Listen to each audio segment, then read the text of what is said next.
প্রতিটা স্বামীরই উচিত বাচ্চা হবার পর নিজের বউটাকে একটু স্পেশাল ফিল করানো, কারণ একটা মেয়েই জানে 10 মাস 10 দিন কিভাবে কতটা কষ্ট করে একটা বাচ্চা পেটের মধ্যে রাখে, এবং তার মধ্যে আবার যদি হয় সিজার, তাহলে তো কোনো কথাই নেই। সিজারের পর যে কাঁপুনিটা হয়, যে মৃত্যুর সাথে যে লড়াইটা, সেটা একমাত্র অপারেশন থিয়েটারে না গেলে বোঝা যায় না, এবং তখন মনে মনে চিন্তা হয় আমি কি এখান থেকে ফিরবো নাকি ফিরবো না।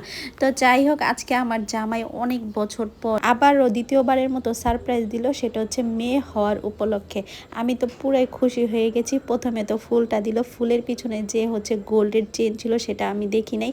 তারপর আমি দেখে তো খুবই খুশি, আসলে এতটুকু খুশিই দরকার। এখন অনেকেই বলতে পারে গোল্ডের যে দাম, এই দাম দিয়ে কে কিনে দিবে। আরে ভাই, আপনি গোল্ড না দেন, আপনি একতরা ফুল দেন, নিজের বউকে একটু স্পেশাল ফিল করান না।